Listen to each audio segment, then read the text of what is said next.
Hello, this is Judy Sheahan, and I'd like to welcome you all to the Alliance for a Sustainable Future first webinar on electrifying your city fleets. I want to thank all the webinar participants for joining us here today, as well as a thank you to all of our speakers from Austin and New York for sharing their expertise and knowledge with us. One of our goals for this webinar is to hopefully have you consider implementing this in your own community and to use this as an educational forum for yourself to learn a little bit more about what these cities have done and see if you can replicate it in your own communities. A few housekeeping instructions before we get started. You're all going to be muted, but we want this to be very geared towards you and answering questions that you might have. So after our speakers are done with their presentations, we'll be having a question and answer session. In order to ask a question, you'll see on your bar chart that there will be a white box that you can type in a question, and that will get sent to the organizers. At any moment, you can feel free to type in your question, and we'll get to them as many as we can. If we can't get to them, though, we'll try to get an answer to you later. So feel free to submit your questions at any moment, and at the end of the presentations, we'll get to as many as we can. Please note that two of our presenters are both named Jen or Jennifer. So if you have a question geared more to one of them, please indicate that by stating the city, Austin or New York. And again, thank you very much for joining us. So first of all, I'm very pleased that Austin Mayor Steve Adler was able to join us today to kick off this webinar and will give us some welcoming remarks. Mayor Adler? Okay, thank you. Hi, I want to thank everybody for joining today. I'm Steve Adler. I'm the mayor of Austin, and I serve on the steering committee for the Alliance for a Sustainable Future, which is a joint effort between the U.S. Conference of Mayors and the Center for Climate and Energy Solutions, which is C2ES. So the purpose of this alliance was intended to bring mayors and the business sector together to identify and promote solutions to reduce greenhouse gas emissions and to promote sustainability. This centers around identifying best practices that other communities can replicate. So on our website, we have best practices publication and the sustainability surveys. There's also more in-depth information from our surveys. There's helpful links to city programs and policies. I want to encourage everybody to check them out, and I want to encourage everybody to participate in the future work by including and submitting your own city's best practices. So today we're conducting what is intended to be the first of a series of best practices webinars. We're going to start off on electrifying city fleets because it serves as a key component to reducing greenhouse gas emissions and promoting sustainability. And I think what was the EPA says that 27% of the 2015 greenhouse gas emissions come from the transportation sector. That's what we're seeing in Austin. In my own city, transportation is the second biggest thing that we can do to help with greenhouse gas emissions, only behind us closing our coal-fired power plant, which we are in the process of doing. So we're looking past that horizon since we've begun to initiate that and focusing on transportation. And we're trying to lead by example. We're electrifying our fleets, and we've committed to purchase more than 300 EVs, electric vehicles, for our municipal fleet. So in just a little bit, my fleet officer, Jennifer Walls, is going to give you more details regarding our program. But I just wanted you to know that I am and Austin is committed to this idea, and I want to strongly encourage you to try to do the same things in your community. And I'm real pleased and happy that so many folks are joining in on this webinar. So thanks for your participation, and I'm going to turn it over to Amy Bailey with C2ES so that she can give you an overview of survey results as it relates to transportation issues. Amy? Fantastic. Thank you, Mayor Adler, for that introduction and your leadership with the Alliance. My name is Amy Bailey, everyone, and I'm the Director for Sustainability and Engagement at C2ES, and we've been really proud to partner with Conference of Mayors to support sustained and accelerate momentum for climate action in the United States. And really, just to underscore what Mayor Adler shared, I just want to quickly mention the goal of the Alliance is really to create a space for leaders from the public and private sector to share their lessons learned implementing climate solutions, and also shine light on some of the areas where we can increase the pace and scale of adoption. And towards that goal, the Alliance has already published case studies, a policy brief and webinar on the VW settlement. We've hosted speaking engagements to elevate local leadership, and of course published results of a nationwide survey that I'm going to share a little bit about. We're happy to talk offline about the opportunity to develop case studies on our issue areas of transportation, energy efficiency, and low carbon electricity. If you're finding a collaborative approach that's working, we definitely want to know. Before I hand the reins over to Jennifer from Austin, I do want to share a few findings from that survey.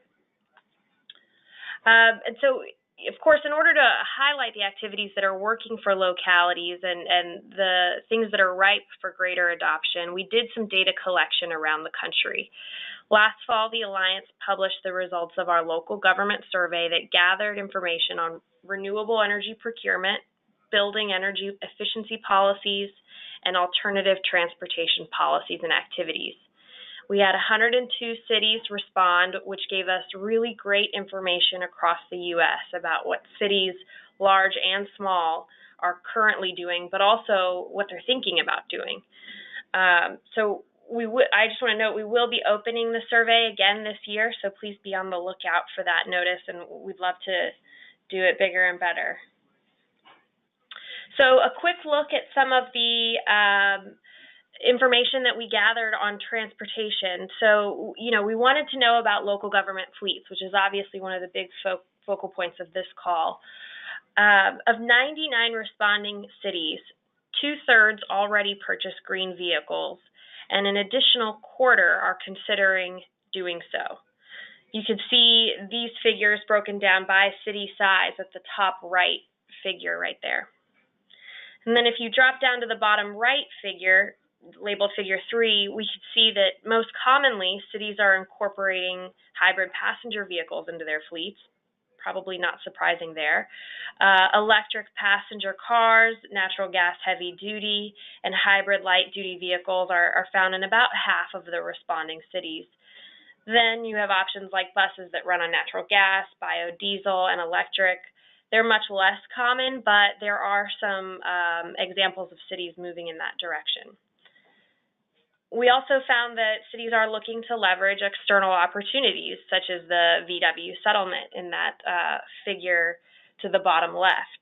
A majority of responding cities reported that they are engaging with state officials on investment ideas for the VW settlement. But of course, larger cities were more commonly doing that. Now, we also asked about policies aimed at increasing consumer adoption, as a number of recent studies by the International Council on Clean Transportation have found that, among other things, available charging infrastructure is important to consumer uptake. So we wanted to know how common these activities are across the United States. And what we found is that about 2/3 of cities have programs or policies in place to promote public charging. Additional 23% are considering them, and only 14% of cities surveyed do not have a policy or program to install public charging stations, and they are not considering them. We saw that these are mostly smaller size cities. Now, when it comes to incentivizing private charging, which is shown in this figure on the left, more than 1/3 of the cities, about 41%, have policies or programs that promote EV charging infrastructure, and an additional 25% are considering such action. That's the orange bar there. And then purchase incentives, we did ask about that. These are far less common, but not insignificant number of cities are considering this path. And finally, the Alliance is, as Mayor Adler mentioned, interested in how public and private collaborations can support adoption. And so we asked a general question about interest in partnerships and found that many cities are already partnering on these issues, and many more are interested. That's the red bars there. So this tells us that there are still a number of opportunities to explore, to share best practices and lessons learned in this space. And I'll stop there, and I'd be happy to take your questions at the end of this webinar or by email, as Judy mentioned. And if you'd like to learn more, please feel free to visit the websites. We will have the links up here at the end of the PowerPoint.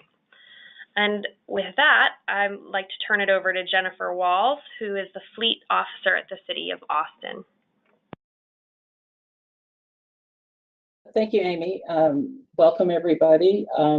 In the interest of time, I'll just go ahead and jump right in. So next slide, please.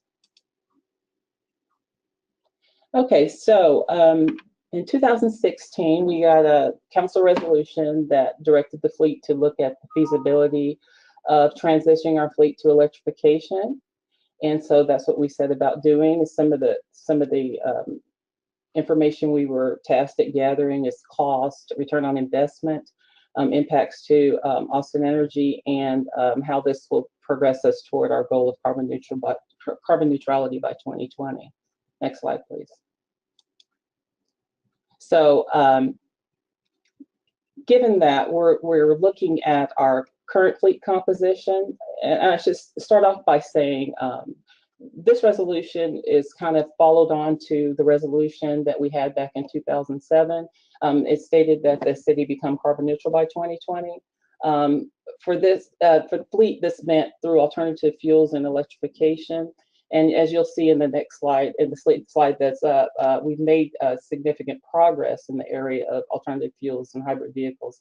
But as the market for electrification opportunities has expanded, the opportunity to incorporate more of this technology into the fleet has expanded. So this 16 resolution renewed our focus on electrification. So our fleet composition, we're very diverse. We manage the entire fleet. The cradle to grave process, that means from acquisition to disposal. Our fleet is centralized. We manage, like I said, 42 different departments with 42 different missions, 6,500 plus vehicles. We manage the city's fueling infrastructure, which is 42 sites. We use compressed natural gas, ethanol, propane, B20 biodiesel, and regular unleaded fuel. So we issue about 5 million gallons of fuel each year, and approximately 72% of that fuel that's issued is alternative fuel. And about 83% of our fleet is alternative fuel or hybrid electric capable. So like I said, as you can see from those numbers, a lot of our focus in the past has been toward the alternative fuel side. So we're excited about now that there's more electric applications on the market engaging in that area. So additionally, as part of that fueling infrastructure, we have 33 city charging stations. Next slide, please. Jen, this is Judy. Some people are having a hard time understanding you. Would you mind speaking a little closer to the telephone? Okay. Thank you. Can you hear me now? Better? Is this better? I was fine. It was just a couple of respondents from the participants are saying that they're having a hard time understanding probably all of us. Okay. Okay. So the next slide, we looked at benefits. So basically, this slide in a nutshell just shows the volatility of electric versus gasoline over since 1976, I believe.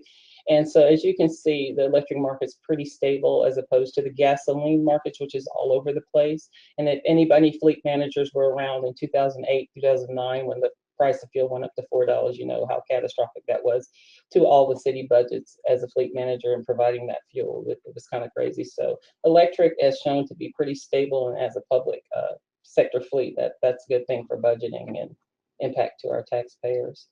The next things we looked at as additional benefits is it goes toward our greenhouse gas emissions and our council adopted net zero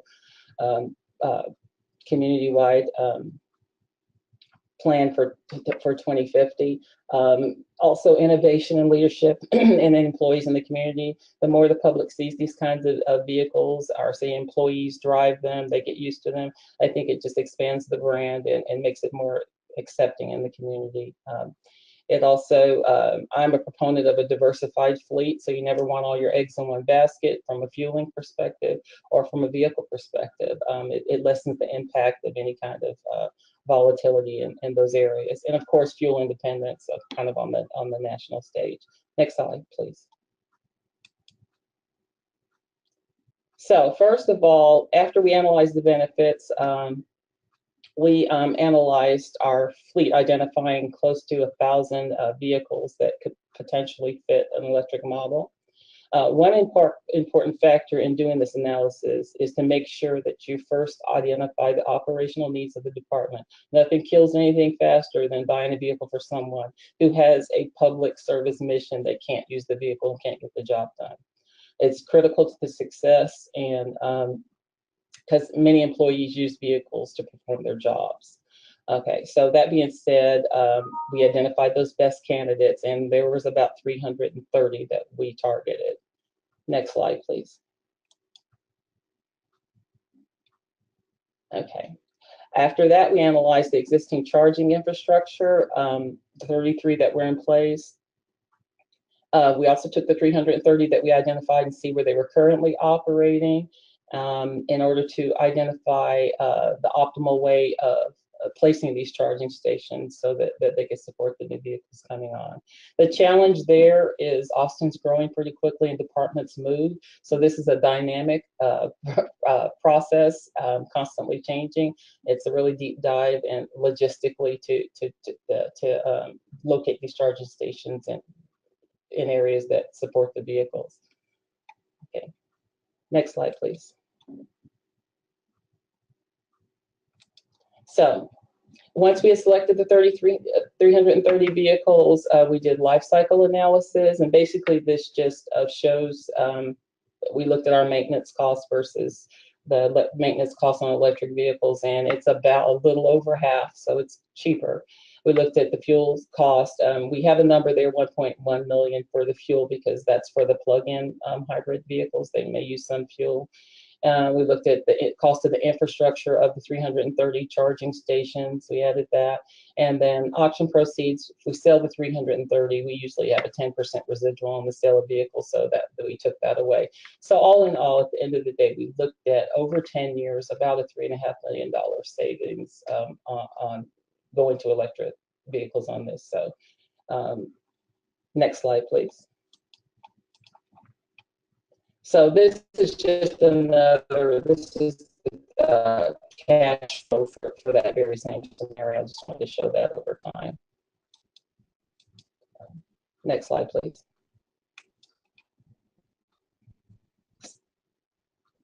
So based on that analysis on all those areas, we made the recommendation to the Council Mobility Committee to move forward with the 330 by 2020. Understand that this number can increase should applications for heavier vehicles emerge on the market. A lot of those are in the prototype stage. And so we basically have designed, and our acquisition program has always been designed to take advantage of the latest technologies. By that, I mean fleet manages, no one in the city can buy a vehicle without going through fleet. And, basically, we make recommendations on what needs to be replaced. Then we meet with the department, and like I said, that's key. What are their operational needs to make sure they have the vehicle they do to meet their missions, and then we see if there's an electric vehicle application out on the market that fits that need, and then does it make sense to buy that one, then we move forward with that purchase. So that's important. We've recommended the expansion of the charging stations to 330. Exploring alternative funding options. When we went through this, there's a federal tax credit out there up to $7,500 per electric vehicle, and I believe that passed through this last tax package that went through. I think it survived. Normally cities and municipalities can't take advantage of those kinds of tax credits, but we thought through a leasing that the vendor could pass, the lessor could pass the tax credit through to us in the price in the lease. So we were looking at that as a funding option. Also, we looked at when we put our RFP out for this last 29 that we bought, and we found that the vendors went ahead and just sold it to us at a discounted price when we put that as one of the things we were looking for is the pass through of the credit. So we actually got the vehicles. I believe they passed through about $5,000 per vehicle on this last package. So either way, we're thinking that that's a viable option. Funding for charging stations fleet is a internal service fund, so we're funded by other departments, and how we fund the charging stations is we added a 15-cent surcharge on each gallon of gas that's pumped by different departments to kind of build up that little fund to put down the charging station. So ironically, that if you have more electric vehicles, the less you're impacted by that surcharge. So that's another way to encourage departments to get electric vehicles. Next slide, please. So with the goal of 330 by 2020, currently in 2017, we had a goal of 35. We did 29, and we're working on the 2018, identifying the 2018 units. Like I said, these numbers, we're kind of targeting 100 per year, but like I said, this could go way up if the more heavier applications come on the market. This is just a target with a goal by the end of 2020 having the 330. Next slide, please. So with the charging infrastructure, we identified 10 departments, 15 building locations, and we're working with all level 2 charging on those. Next slide. So things that helped. Data, data, data. I can't stress this enough. If in your fleets, data related to how your fleet operates, how many miles does the unit travel, fuel use, maintenance costs, all those are factors in identifying the vehicles that are best candidates for electrification. It also is a good argument when you go into your replacement process with the different departments, making the case for electrification.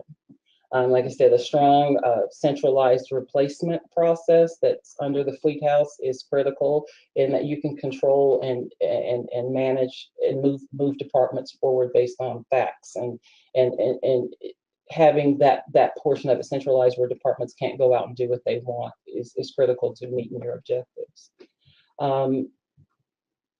The biggest factor, communication with departments.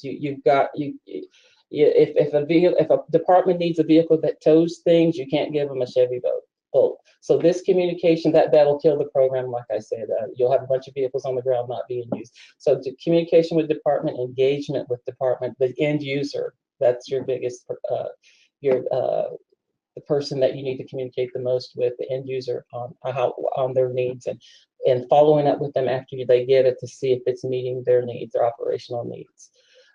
Creative funding ideas, of course, grants. I know when we were heavily into the alternative fuels, Fleet applied for and got close to $10 million in grants to put our CNG station together and offset the cost to our solid waste, our Austin Recourse Recovery, our refuse fleet significantly.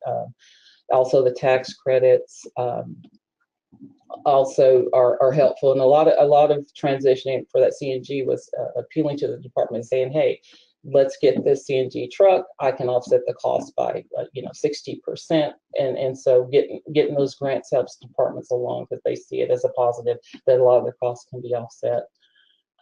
Again, evaluate performance. You want to, like I said, stay in touch with the end user on how the vehicle's performing in that task, and then also have measures and metrics in place for your stakeholders. Next slide, please. So challenges, of course, fear of new technology. And like I said, as a public sector fleet, that fear is based primarily a lot of our employees, they use their vehicles to complete their missions. So the more secure that they feel in that kind of technology, the better. And the more engagement you have with them, the better. Availability from a fleet manager perspective, availability of maintenance support. You don't want a vehicle that that the parts are made in foreign countries, or you have trouble getting the vendor when the vehicle goes down. Because like I said, we're here to make sure that the vehicle's on the road for continuity of services.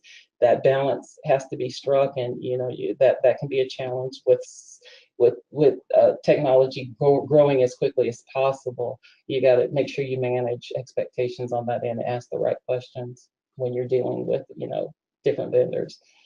Cost, a lot of times newer technology can cost more, but as you can see in our life cycle cost model, there's a case to be made for over the life of the vehicle, there is a return on the investment. And again, lack of available technology. This is one of the ones that, like I said, a lot of push toward going for these newer technologies. You can do it, use grant money to kind of offset those costs, but also balance that with making sure that you're getting vehicles that are tried and true to support your missions. That's it in a nutshell. We're figuring as this heavier models come onto the market to just go at it full force and get those into the fleet, and it looks like that's coming down the pike here shortly. So hopefully we can get even more than the 330 we initially projected. So that's all I have. Thank you very much, Jennifer.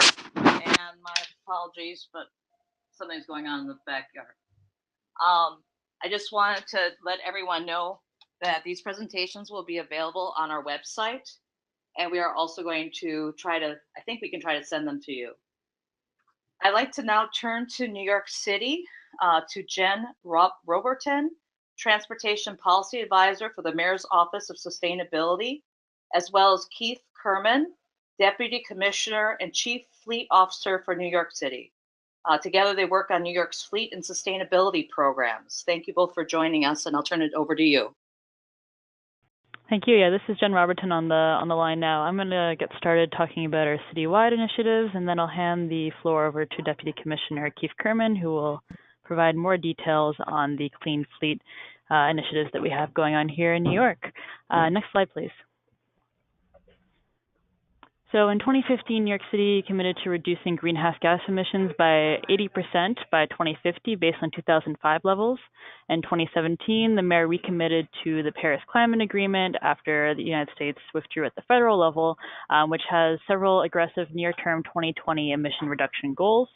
And as of 2016, transportation accounts for nearly 30% of citywide greenhouse gas emissions. So some high-level information to get you started. Next slide, please.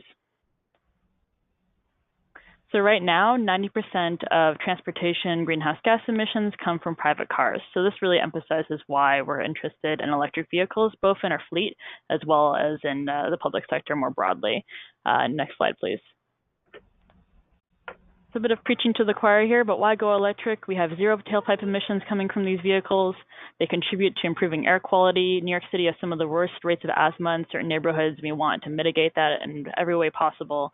And for us, there are a number of incentives and rebate programs in place that can help us invest in EV charging infrastructure. Next slide, please. So last year, the mayor committed to having 20% of new vehicle registrations in New York City be electric vehicles by 2025. Currently, we have less than 1% of new vehicles that are electric vehicles registered in New York City. So it's a huge challenge for us to be pushing EVs in the public sector for public use, I should say. Next slide. This is probably one of my favorite maps that we have got from our consultant on this. Right now, we have the rate of EV registrations in purple in New York City. The darker the purple, the higher the registration rates of electric vehicles are in place in these different neighborhoods. The little circles indicate where publicly accessible EV charging infrastructure is located. So you can see from this map right now, we have a lot of infrastructure in place in Manhattan. We don't have a lot in the other boroughs, and that's something that the initiatives that we'll be speaking to are helping to address. Next slide, please. Once again, just to quickly go over, there are 3 levels of EV charging types. I'm going to go over this super quickly. There's level 1, basically plug in the wall. It takes more than 12 hours to charge a car. Level 2, we're talking 4 to 6 hours to bring a car to a full charge. And then we have level 3, or DC fast, and that is around 30 to 50 minutes per charge. So just to give you some overall information there. Next slide, please. So I'm going to talk a bit about the city's EV charging initiatives. Next slide, please. So the principle guiding our EV charging initiatives are to integrate the EV efforts into the city's emission reduction goals, which is why I opened up with our overarching GHG reduction mandates. We want to support the development of a public access charging network to spur the adoption of electric vehicles. We want to structure public support to maximize electric vehicle charging, but also minimize our upfront capital expense. And then eventually we want to wind down public support for charging infrastructure as the development of the EV market matures. Next slide, please. So one of the initiatives that I'm the most excited about right now on the Mayor's Office side of things, working in collaboration with the Department of Transportation, is the DC fast charging stations. We committed last year to develop 1 DC fast charging station per borough. These stations will have 10 to 20 DC fast charging ports or plugs, and these ports provide this charge within half an hour or so. We're developing this right now in collaboration with the Department of Transportation and our colleagues at various other agencies. Next slide, please. Another exciting initiative happening right now in New York City, the New York City Department of Transportation and our local utility company, Con Edison, are working in collaboration on a demonstration project to basically take on having level 2 charging on street. This looks like having a commitment for 100 spots to be outfitted with level 2 chargers across the city. We are working in collaboration with these 2 entities in order to have this happen, with install hopefully taking place in early 2019. And also some of these chargers will be allocated to our city fleet, which I'll let Keith get into later on in our presentation. Next slide, please. Finally, the New York City Department of Transportation and their lots and garages have level 2 charging accessible. There are 27 level 2 chargers in place in 8 parking facilities. That was done in 2015. And we have a second round of level 2 chargers being installed this year. Next slide, please. So with that pretty brief overview on what we're doing citywide, and I want to hand the floor over to Deputy Commissioner Keith Kerman to speak more about our city fleet. Okay, thank you very much, Jen. And thanks to Judy and the Alliance for letting New York speak here, and to Mayor Adler and Jennifer Wall from Austin. Austin is a great city. I've spent a little time in Austin and had a lot of fun, and welcome you all to New York. So I want to talk a little bit about the fleet program in New York City. I'm the Chief Fleet Officer for the City of New York. You can go to the next slide. New York City operates the largest municipal fleet in the United States. It's closing in about 31,000 vehicles. And Mayor de Blasio, in December of 2015, laid out a very ambitious environmental and sustainability plan for the entire fleet across all agencies. And to give you a reference point, this is the New York City Police Department, the New York City Fire Department, the Department of Sanitation, the Department of Parks and Recreation, the Department of Transportation. New York City at the fleet level operates the largest police fleet, sanitation and public works fleet, fire department fleet in the world, as well as the largest parks fleet in the world. So we have a lot of very specialized critical fleets that have absolutely critical missions, and of course our number one job is to fulfill those public missions, but we're going to do so in the most sustainable manner that we can possibly do that. So under NYC Clean Fleet, which is a public plan, and we're happy to share that. It's publicly announced and on our website, and we'd love to share that with all the fleets who are on today. We've committed to a 50% reduction in greenhouse and fossil gas emissions and fossil fuel use by 2025, so not far away, only 7 years and 6 vehicle buys away, and an 80% reduction by 2035. As part of the original plan, we committed to having 2,000 electric vehicle sedans on the road by 2025. As we'll get to in a minute, that number is now far understated. It will be many degrees and thousands more than that. We'll probably be at 2,000 by next year.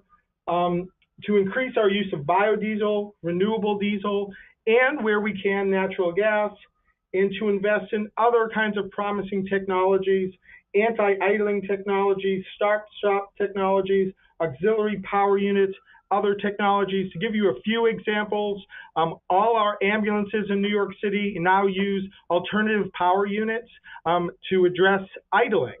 If you're running an ambulance fleet, you know that idling is the biggest issue in maintaining and fueling an ambulance fleet. It's a huge wear and tear on the vehicles, as well as a large fuel use and a very unpopular. Ambulances are very popular, but the idling is not particularly popular. So we're using alternative power units now on 300 of our 600 ambulances that basically turn the unit off and run on the battery when they're idling, and then the battery is recharged by the engine when the vehicle is operating. They are also plug-in eligible. So if we can site a charger near the ambulance, which is challenging, to be honest, we can also plug them in and have that idling offshored onto electric power. We just announced a contract for solar light towers. So we operate 550 portable diesel light towers, a very, high emissions, high maintenance, high operating cost technology. We are going to be transitioning to solar light towers. So a lot of different alternatives. New York City operates 7,000 vehicles that were designed for alternative fuel use, from hybrids to natural gas to electrics to solar, as well as all our trucks across every platform, including emergency services, use biodiesel. So, and we do that by law. So B20 is the standard blend, but in the winter we go down to B5 and B10 since there is a cold weather issue with biodiesel. But biodiesel it's been 12 years for us now. It is actually legislated. We use it in emergency services and everywhere else. Every sanitation truck in New York City operates B20, and it's been very successful at a fleet level. We have had very little operating issue whatsoever. So a lot of different ways to approach the sustainability goals. If you can go to the next slide. But we're here to talk about EV especially. So we have 30,000 vehicles we are currently operating in, and as a note, fleet in New York, like everything else in New York, is a large operation. It's a $1 billion spend. This year alone, we will buy at least $400 million in equipment. So we do have the opportunity to invest in alternative fuel technologies at the vehicle side to help try and move the market. And we'd love to partner with Austin and other big cities to do that, as well as to move the market on the safety side through Mayor de Blasio's Vision Zero, which we're not talking about today, but I would be remiss if I did not mention. So we're already operating 1,300 on-road electric vehicles and 600 off-road electric and solar units. And we do think you have to keep in mind your off-road units. There are a lot of electric opportunities, whether light towers, signboards, forklifts, and there's a lot of emissions tied to off-road equipment. So off-road should be part of your plan. By mid-year, we'll be at 1,500 or more EVs. And we have more or less set a goal on the sedan side that all sedans, except for the police department, will be electric moving forward. So basically, we're not buying a sedan that doesn't have a plug on it. And interestingly enough, we have more bidders in the electric sedan market into our public contracts than we do in any other sphere of fleet right now. So we have more people bidding into electric sedans, an industry where they wrote a movie about who killed it just 12 years ago. we now have more market participation in electric sedans than we do in garbage trucks or fire engines, which honestly we spend a lot more money on. So we're seeing a tremendous move in this marketplace, and I think it's from the actions of everyone on this call and in kind of across really the globe, and starting to really prioritize this. If you go to late 1990s, we operated two models, the Honda Civic CNG and the Toyota Prius of alternative fuel vehicle. Today, we are operating 40 different alternative fuel vehicle models, with so many more coming onto the market. So right now, we have found that we can implement all electric sedans. It's about 1/3 BEV all electric, and we're getting tremendous maintenance savings, and obviously there's no fossil fuel use there.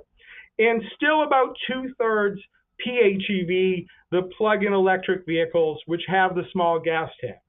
And those are very practical, where you have limited charging, or where you need to do, your duty cycles involve heavy range.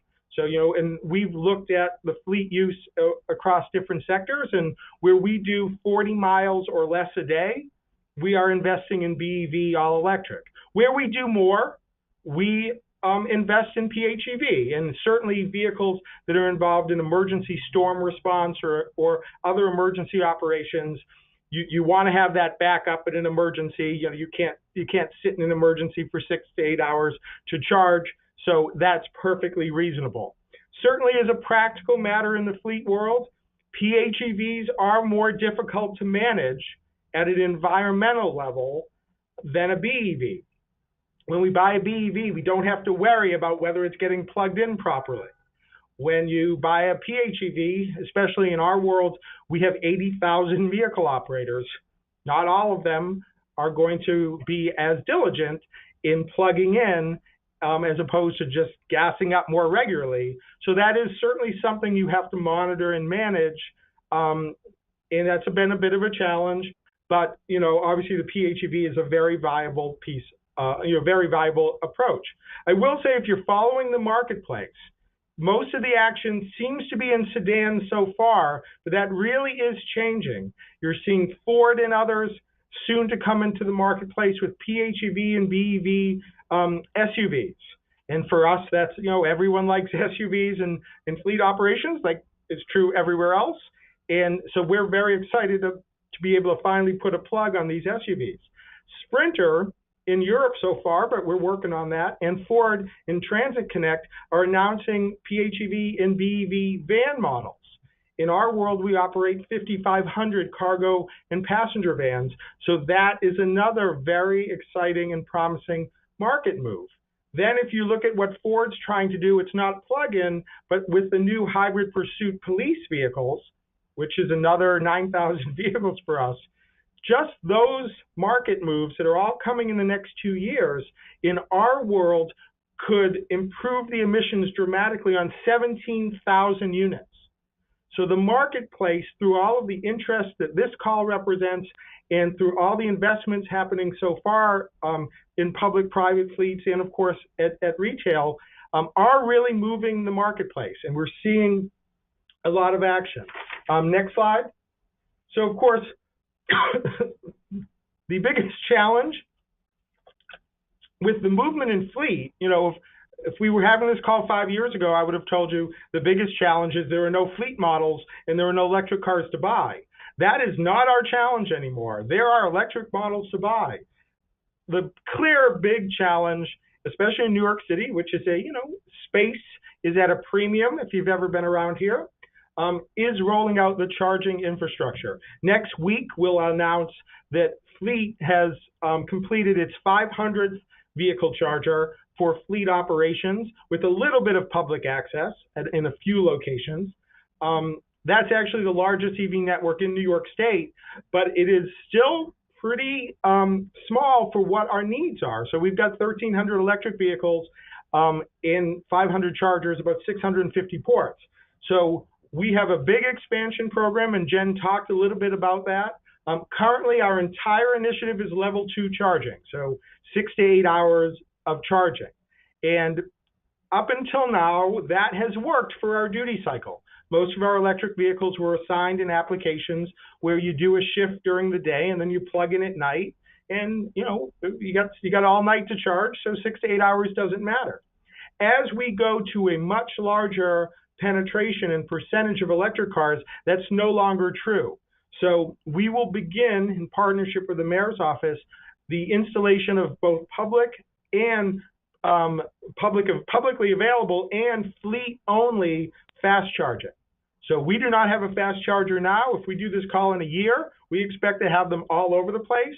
And the fast charging will also be very helpful as we move more into the BEV models like the GM Bolt with the B, which have high range and which really can solve some of your range issues from the earlier models. So we are all level 2 today. And I will say from a financial standpoint, most of our level 2 charging has not even been budgeted. Most of this was done in miscellaneous, what we call OTPS, miscellaneous budget funds, $1,500 for a charger, another $1,000 or some overtime for the electricians. So even though New York City has a pretty capitalized fleet, most of the charging was done in a way that is available to any fleet operator. It's $2,500 of miscellaneous funds or getting the electricians to help you out.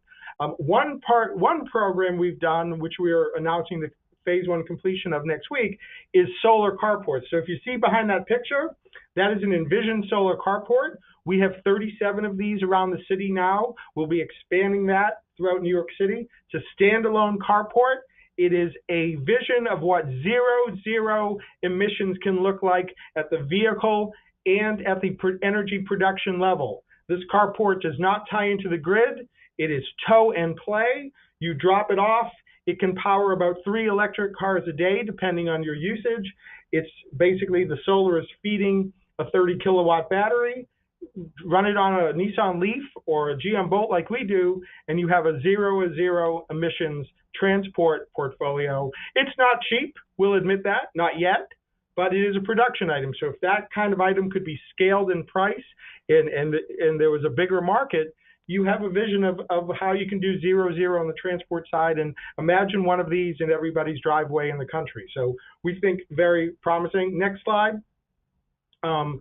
Jen talked a little bit, the next slide, last slide. Jen talked a little bit about where the chargers are. Obviously, charging is a huge issue, especially encouraging private adoption of EV. In our fleet network, because we control the space, we have been able to disperse our chargers throughout the city. That's absolutely critical to have convenient charging locations if you're going to ask fleets to adopt them. And so that has been a big priority of us. And as busy as this map is now, it is going to have to be dramatically busier in the next couple of years, because it really is a case for us as a practical matter that the fleet movement in terms of fleet models and makes is outstripping our ability to put in charging. That said, both of those are really moving forward. I just will say, I think there's, in the fleet world, which I've worked in for 24 years, there's a lot of opportunity to do this, to do it in a way that will not impact day-to-day operations, where employees will like them, and especially the Bolt. People like the Bolt, it's a crossover, so it's got more size, it's got range, it's been a popular vehicle. But to do this in a way that'll be cost-effective, that will be environmentally effective, and where you're not compromising your fleet operations. Fundamentally, we never can do anything in the alternative fuel side that doesn't perform the service that it has to support. That is our first mission, and we've been able to implement this program while matching it to the needs of our customers and making sure that our mission is achieved. With that, I just want to thank you again for having Jen and I here, and we're happy to answer any questions. Wonderful. Thank you very much. I just want to remind everyone, if you have a question, we got a lot of great questions already, but if you have some more, please type them into the box, and we're going to get to them as many as we can. First of all, the general question was, do both or either of your cities have green vehicle procurement policies? So this is Keith. We do. New York City operates, interestingly enough, under 17 different local laws. that govern fleet operations, including the one most on point is Local Law 38 of 2005, which has been updated by Mayor de Blasio and the City Council in the Environmental Air Code. But basically, we are required by law to procure the most fuel-efficient vehicle in the marketplace for light and medium-duty non-police vehicles. And so that certainly helps push the marketplace and push our decisions. So, you know, as soon as somebody came out with a hybrid SUV, that became the legally mandated SUV we had to buy. And as soon as we get a plug-in SUV on the marketplace, which we remind our manufacturers of all the time, that will become the new mandated unit. So that local regulation has really prompted things. And the one other thing I will say about it, though, is the agency that operates in New York City the most alternative fuel vehicles, 2,000 of them, is the police department, and they are exempt from all the laws. So the police department, while exempt from the laws as a matter of policy and commitment to our environmental pursuit, has actually voluntarily adopted many of these programs. Okay, so from Austin, our initial our orders, our how we move forward was through the council resolution. From that, we developed fleet policy, and yes, it requires when in our replacement process that if there is an electric or alternative fuel vehicle available in the market, that's what we do. There's a lot of questions regarding financing. I'm going to rattle off all 3 or 4 of them. And feel free to talk about that. Here, it said, did the 10-year savings projections include the investment in infrastructure to add to the charging fueling stations? How are the EVs going to be paid for? You show no cost difference between standard and EVs. Please explain how this can be done. The table for savings highlighted a $7,500 EV tax credit. If that was not captured, what would be the economics? Take it away. Okay, so on ours, we kind of flatlined the cost because we weren't sure if we would get the tax credit. That was meant to be in addition to that $3.5 million savings. I have another chart I could probably that explains this better. But we fund our acquisition program, our funding through either debt or through cash, depending on what's available. So the departments either funded in their individual department, and we have a vehicle acquisition fund that's funded through debt right now. So I'm trying to remember all those questions. So the funding source, how we're funding, how the going to be paid for? I'm sorry, go ahead. I said, how are the EVs going to be paid for? If you, and especially if you don't have a $7,500 tax credit. No, that's just through, like I said, through debt. The city takes on debt to purchase vehicles. And you don't have any requirements to purchase the lowest paying vehicle, or no, we do state laws that you have to follow? No, I did say that we have a policy within fleet that the alternative fuel or electric vehicle that meets the operational needs will be purchased. It's vetted through that process. So this is Keith. If I can just comment on some of the economics from our side. Yes, there's an upfront increment, no question about it, for buying an all-electric vehicle, and it depends on the model. It's only about $2,500 to $3,000 if you're buying a Nissan Leaf. If you're getting a Bolt, which is obviously a better range car and a crossover and a larger car and a great car, it's more like $8,000 to $10,000. There are federal programs like CMAQ and other grants that can help offset those. But I will say the lifetime total cost of ownership does work on all electrics. So we estimate that on savings from maintenance, which right now we're achieving 60% savings on maintenance with our Nissan Leaf fleet of 200 Leafs, and that's compared to the Prius, which is itself an incredibly maintenance efficient vehicle.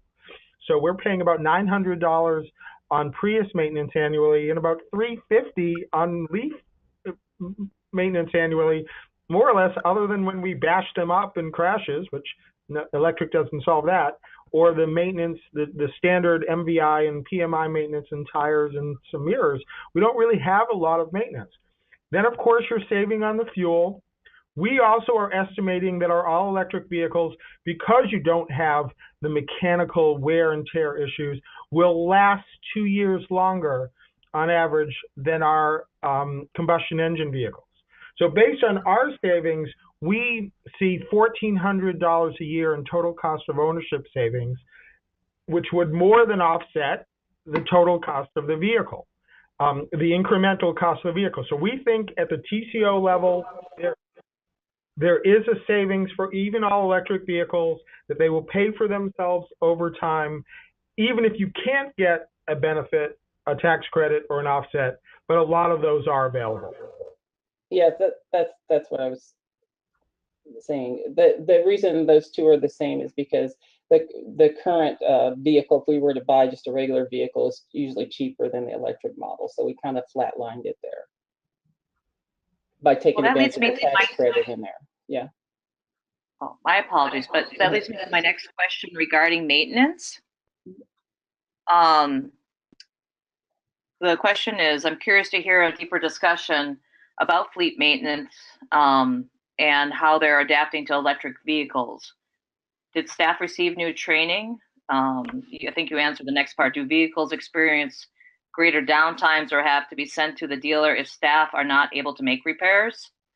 This is a particular challenge for our community that's listening in right now. From my perspective, they very little maintenance. Like you said, it's tires, windshield wipers. It's just it's a lot less cost to maintain. We've gotten really good support from our vendor on training our technicians. Matter of fact, we just bought the 29 bolts, Chevy bolts with the B. So actually the vendor came out and trained our technicians and also trained some of the people in the departments, the fleet liaisons that will be getting the vehicles on how to operate them. So we get lots of support from them. And a lot of times the vehicles are under warranty and you can take that time to train your technicians. That's kind of been our philosophy. Yeah, we agree with that. We have, really partnered with all of the major manufacturers who've all come in to do training for our mechanics. We have over 1,200 mechanics, and we have focused on that. And in really many ways, the training is an orientation to the electric technology. It's got very few components. There isn't the same level of mechanical training. One of the important training components, and it's not just mechanics, but it's actually tow truck operators and emergency responders, police and fire, is what to do in the case of major collisions.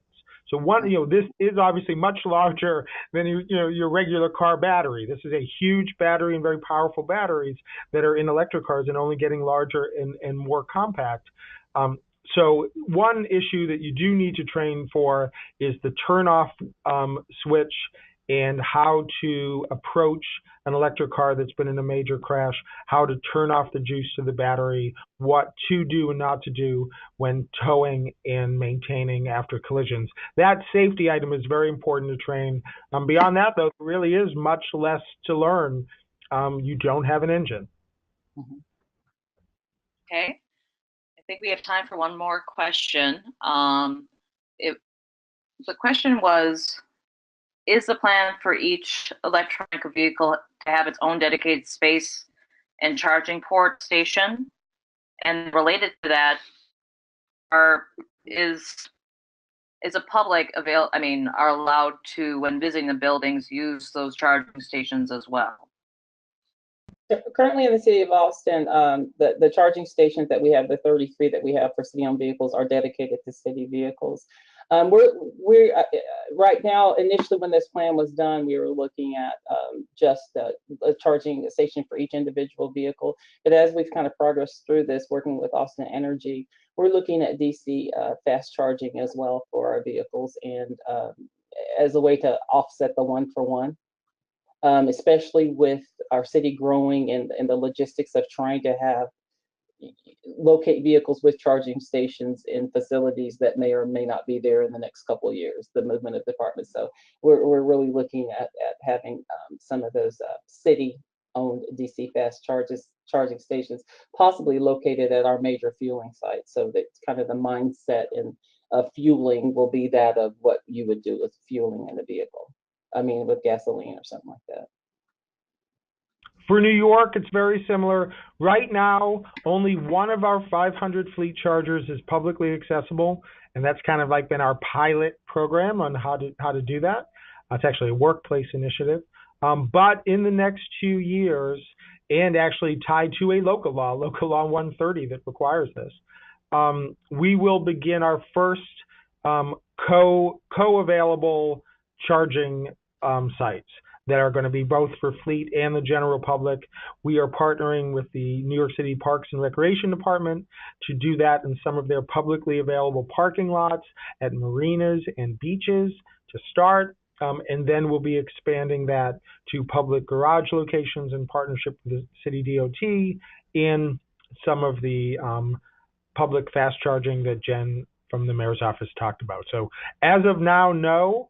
But hopefully, if we're talking in a year or two, we will have started to make them available to both fleet and the general public. Okay, thank you very much. My apologies that we couldn't get to every question. What we will try to do is get those answered. We do have identification as to who asked that, so we will try our best to answer those questions privately to those who asked. As I mentioned, the presentations are going to be available on our website, and I think we can possibly send it out to everyone who is registered. So we will try to do that within the next couple days.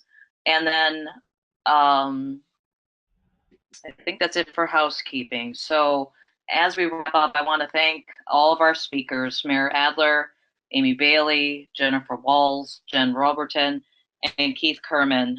We appreciate you taking time out of your busy schedules to share your programs and expertise with your colleagues throughout the United States.